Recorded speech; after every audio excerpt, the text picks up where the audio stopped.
السلام عليكم ورحمة الله تعالى وبركاته. مرحبا بكم معايا في فيديو جديد. نتمنى يلقاكم في احسن الاحوال ان شاء الله. عواشركم مبروكة، يا رب ترفع علينا هذا البلاء وتحفظ الجميع يا رب. اللهم بلغنا رمضان لا فاقدين ولا مفقودين. اليوم ان شاء الله نشارك معكم مائدة رمضانية في الايام العادية. كنت صايمة الله يقبل، فلهذا قلت علاش لا نشاركش معكم المائدة اللي حضرت بوصفات بسيطة اقتصادية، والاهم كتحضر بسرعة. كنتمنى الاقتراحات ديال اليوم تعجبكم وتستافدوا معايا، وبقاو معايا فرجة ممتعة. بسم الله على بركة الله. غنبدا باول وصفة في هذا الفطور. هي غنحضر معكم سيجار بالجبن حلوين مالحين وحلوين. الجبن هذا الجبن ديال التاج ديال الكرتونه، اسهل سيجار والد سيجار كيعجبوني. ضروري تقريبا يوميا كيحضروا عندنا كنحضرهم حيت ساهلين بكميه كبيره وكنحتفظ بهم في المجمد. كل نهار تقريبا كنجبد منهم واحد الكميه باش زعما نستهلكوها. شفتوا المكونات؟ كنحتاجو مكونين فقط. كنحتاجو الجبن والورقه ديال البسطيله. ورقه البسطيله اللي نقطعها على حساب الحجم اللي بغيتو. انا كيعجبني بيسك فيه الجبن واخا تجي فيه شويه الورقه زايده وكتجي مقرمشه. نقطعها على 4.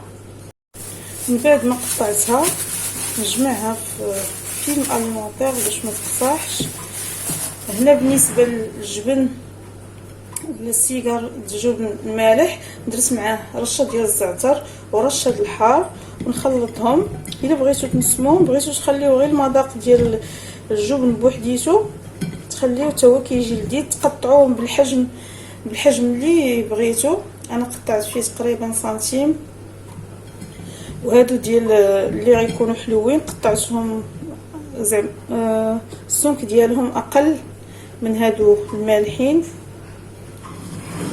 حيت هادو باقي نرشوهم باللوز او كاوكاو افيلي. هادو كيمشيو بوحديتهم. بسم الله. نبدا ندوي فيهم. دائما الجهه الحرشه كتكون الفوق. نحط السيجار ديالي على هذا الشكل ونلف الجوانب. انا قلت لكم كنقطع الورقه على 4 حيت كتعجبني الورقه تجي زايده، حيت ما كايناش شي حشوه اللي كثيره، كاين فروماج بوحديتو. ونبدا نلف بشويه، ما نزيرش بزاف. نخليو الجبن كنعرفوا فاش مع الحراره كيذوب.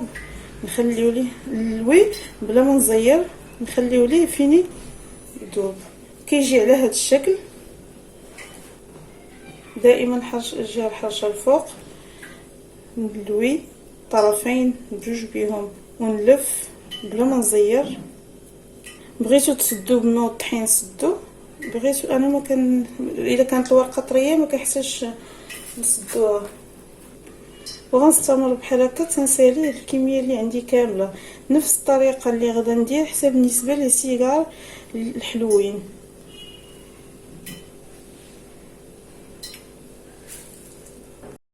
ودابا غندوز لتحضير هاد لي سيجار الحلوين. الورقه قسمتها على عندي 4 كيلو ديال الورقه. استعملت 4 كيلو د الورقه بالنسبه للسيجار المالحين. دابا 4 كيلو د الورقه بالنسبه للسيجار الحلوين. قسمتهم من النصف، وكل نصف غنقسمو على 3. ماشي بحال في لي سيجار المالحين قسمت. قلت لكم كتعجبني الورقه تجي زايده فيه. هاد الحلوين كل نصف غنقسمو على 3. نغطيهم فيلم اليمونطير باش ما يبردوش. ونبدا نشكل بنفس الطريقه. بسم الله. دائما كيف قلنا الجهه الحرشه هي اللي كتكون الفوق. نوضع السيجار ديال الجبن، نلف الاطراف ونلوي بنفس الطريقه، ما نزيرش.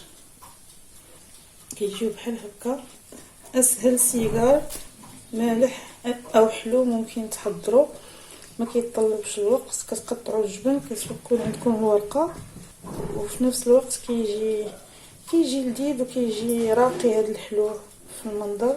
الا بغيتو تصغروا الحجم ديال الورقه مازال تزيدوا، بحق انا كتجيني هذا هو القياس اللي ممكن نقطعوا. الورقه كبيره كتقطع على 6. كي قلت لكم الورقه كتكون الا كانت طريه محتاج لين نلصقوها بالماء والطحين، ما والو، غير كنلويوها وصافي. ونستمر بحال هكا تنسالي الكميه اللي عندي. من بعد ما لفيتهم كاملين، عندي هنا شويه زيت المائده خلطته بشويه الزعتر والحار، وغندهن بهم هاد لي سيغار ديالي، وغندخلهم الفرن اللي مسخن من قبل على درجه حراره 160. ما نديرش لهم حراره مرتفعه، مشعول من الفوق ومن التحت باش ما يتفرقعوش لينا. الا عارفين الجبن الا عطيناه الحراره تقطع لنا الورقه ويخرج منها. طيبوا على عافيه مهيله. ولي سيغار الحلوين غندهنهم بالزيت منسم بقطرات ديال روح الزهر. بالنسبه اللي ما كيعجبوش النكهه ديال الزهر بلا ما يديروها، دهنوها غير بالزيت، دهنوهم غير بالزيت ودخلوهم للفرن. ودابا غندخلهم للفرن. ودابا غندوز معكم ان شاء الله لتحضير كيكه كاوبيل المعروفه او الغنيه عن التعريف. كيكه من الكيكات القدامين واللي ما كنستغناوش عليهم، بصوص لاصوص ديالها منها فيها. نقول لكم المقادير وحنا كنحضروا. بسم الله. غنحتاجوا الكاس ديال الحليب، من الاحسن يكون دافئ، كاس ديال السكر حبيبات، كاس ديال الزيت، كاس ديال كاوبيل او الكاكاو الحلو. غنطرب هاد المكونات مزيان حتى نحصل على صوص اللي هي عاقده.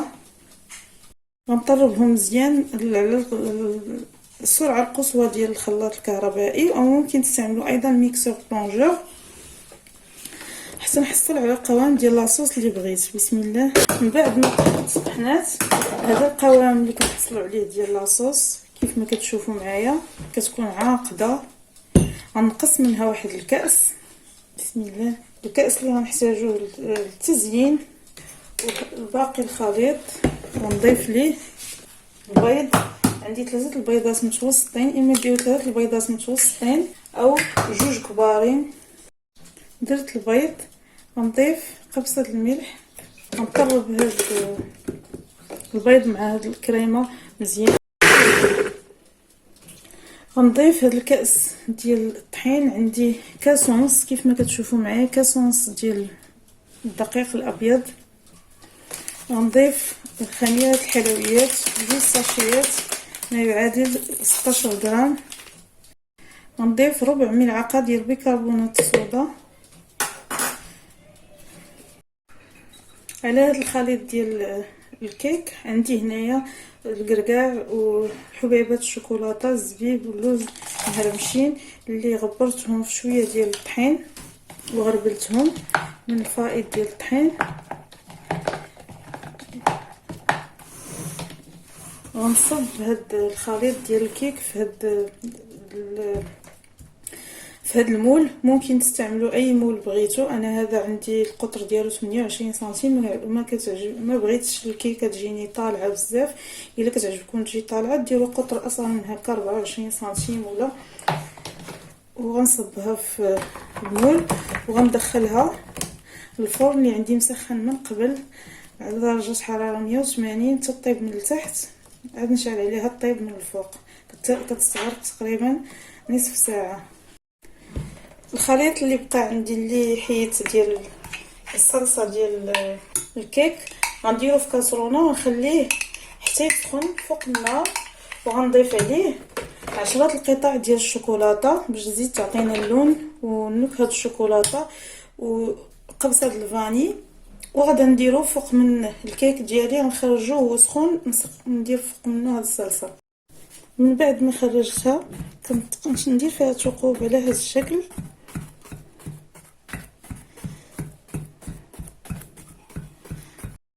ونقطعها عدد القطع اللي بغيت.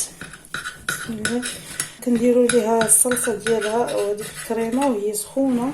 انا تخطفت ليا شويه في الفران، حق معليش ماشي غير من الفوق.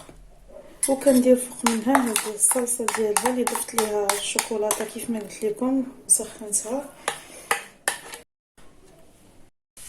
ودابا غندوز باش نحضر معكم الحريره اللي كنوجد، اللي غنشارك معكم الحريره اللي كنحضر في الدار. عندي هنا زلافه صغيره ديال العدس او كاس ديال العنبه، زلافه صغيره ديال الحمص كنخليه بحال هكا ما كنحيدش ليه القشور. تقريبا عندي 150 غرام ديال الصدر ديال لادان مقطع، واحد العظم كنعرفوا كنديروا كاملين العظومه في الحريره باش يبنوا لنا الحريره. عندي هنايا الكرافس، خلطات الكرافس، عندي القزبور ومعدنوس. القزبور هو اللي كثير. العطريه غندير نصف ملعقه ديال الابزار، ملعقه سكنجبير، راس المعلقه ديال الخرقوم، الملح على حسب الذوق، شويه ديال زيت الروميه تقريبا او زيت المائده ما يعادل 2 معالق كبار. غندي هاد الشيء يتشحر مزيان فوق النار، نشحرو مزيان تقريبا 5 حتى 7 دقائق. من بعد ما نشحرهم غنضيف عليهم هنا عندي 5 الحبات ديال الطماطم، 3 الحبات ديال البطاطس، وحبه واحده ديال البصل. تنشحر هاد البصله مع العدس مع الحمص مع العطريه، نشحرهم مزيان وغنرمي فيهم هادو صحاحين. هاد الطماطم مغسوله عندي مزيان بالقشور ديالهم كيف ما هما، وغادا نمرق بالماء سخون وغنسد عليها تقريبا دور الكوكوط 10 دقائق، وغنزول هاد الخضر وغنطحنهم في الطحان. عاد ندور بهم الحريره ديالي، غندورها بالبطاطا ماشي بالطحين، كتجيب البطاطا كتجي خفيفه ما كتثقلش. بعد ما تشحرت هاد المكونات اللي وريتكم باش غادا نضيف هنا عود ديال القرفه، غنضيف هاد الخضر كيف ما قلت لكم وغنغطي عليهم بالماء، الاحسن يكون سخون. تغطاو لينا الخضر وغنسد عليهم كي قلت لكم غير دور الكوكوط تصفر 5 دقائق اولا موراها نحل ونحيد هاد الخضر ونخليها تكمل طياب شويه شي 10 دقائق. نطحن هاد الخضر وندورها، قلت لكم هذه كندورها بالبطاطا. مره كندير الطحين ولكن اغلبيه بالبطاطس كتجي خفيفه، وكل واحد باش كيدورها. كاين كيدورها بخميره بلديه، كاين كل واحد جربوا الطريقه ديال البطاطا. شي مرات كندير معها حتى خيزو، كتجي صحيه اكثر ما كتثقلش، خاصه في رمضان ما كنتناولوهاش غير بوحديتها، كتكون تبارك الله الطبله عامره. الا تشهينا زلافه الحريره مع داكشي اللي كناكلو ما تثقلش علينا. ودابا غندوز باش نحضر معكم واحد الكيش اللي سريع حتى هو وكيجي لذيذ. عندي 120 غرام ديال الجبن كريمي ديال الدهن ما يعادل علبه، 4 البيضات، ربيع قزبور ومعدنوس، شويه الابزار ربع ملعقه، الحار حسب الذوق، الملح ما نكثروش الملح حيت الجبن كنعرفوا شويه كيكون مالح، مازال غنستعملوا الجبن مبشور، نص كاس ديال الحليب، نص كاس ديال العنبه. وغنخلط هاد المكونات كاملين، غنضيف واحد القبضه ديال الزعتر. من بعد ما طحنته كامل غادا نديروه في هاد الغراف باش يسهل عليا، نكبوه في لي فون ديال. عندي هاد لي فون دو كيش جاهزين، درت فيهم شويه الكفته مشحره، ممكن ديروا ايضا شويه شامبينيون، او ممكن شحال من مره كندير غير هاد بحال لاباغي كيش هادي هي اللي كنعمر بها هاد لي فون كيجيو عامرين بالجبن.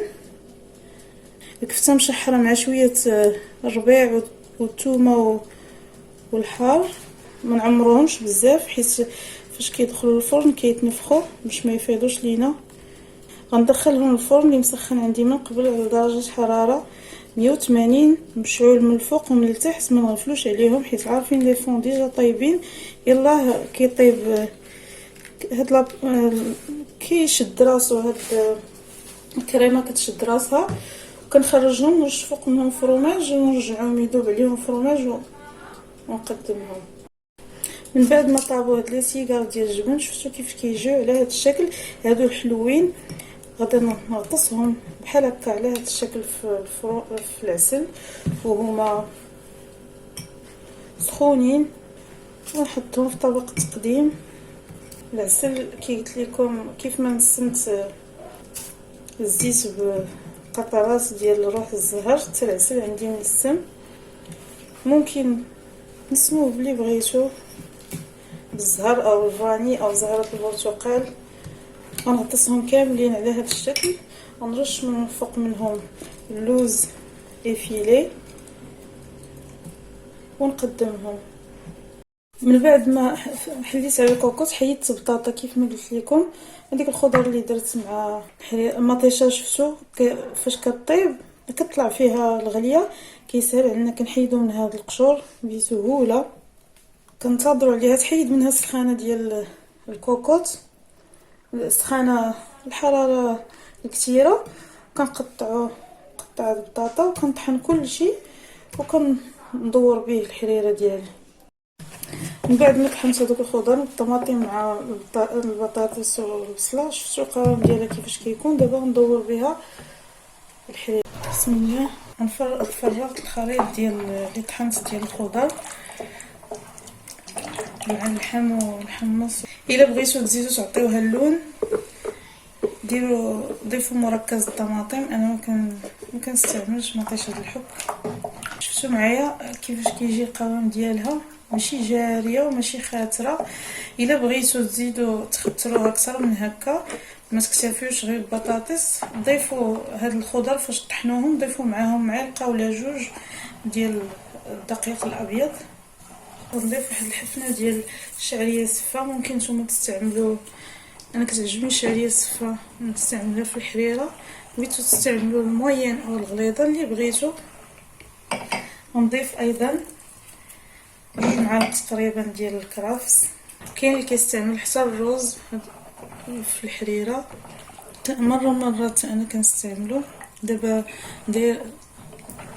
نكتفي غير بالشعريه السفه، نخليها تطلع فيها الغليه ونطفي عليها. ممكن نضيفوا ايضا بيضه، تعرفوا كاين اللي كيدير بيض في الحريره، انا كنديرها مره. وغنضيف عصير حامضه حتى نطفي عليها مره، ونضيف عصير حامضه. وهذه هي المائده الرمضانيه ديالي اللي شاركت معكم في الايام العاديه. اقتراحات سهله وبسيطه واقتصاديه كيف ما شفتوا معايا، خاصه دغيا كتوجد. حنا مقبلين على شهر رمضان الكريم، الله يدخلوا علينا بالصحه والسلامه ان شاء الله، وزوال هذا الوباء ان شاء الله، نرجعوا الايام ديالنا الحياه ديالنا الطبيعيه. هاد الاقتراحات كي شفتوا معايا ساهلين وبساطين. هذه الكيكه اللي شاركت معكم ديال كاوبيل قدمتها على هذا الشكل كيف ما كتشوفوا. هذا الكيش اللي شاركت معكم شفتوا كيفاش كيجي مقرمش وعامر، كيجي لذيذ ما تشبعوش منه. شفتوا سريع دغيا كيوجد. هاد لي سيغار اللي شاركت معكم حلوين ديال الجبن، كيجيو معلكين ومقرمشين. ديك المذاق ديال الملوحه والحلاوه ديال العسل والقرمشه ديال الكاوكاو افيلي ود الورقه كيجيو رائعين. هادو اللي شاركت معكم مالحين حتى هما، شفتوا كيفاش كيجيو مقرمشين ومعلكين بهذاك الجبن اللي فيهم. وهذه الحريره اللي شاركت معكم. شفتوا معايا كيفاش كتجي.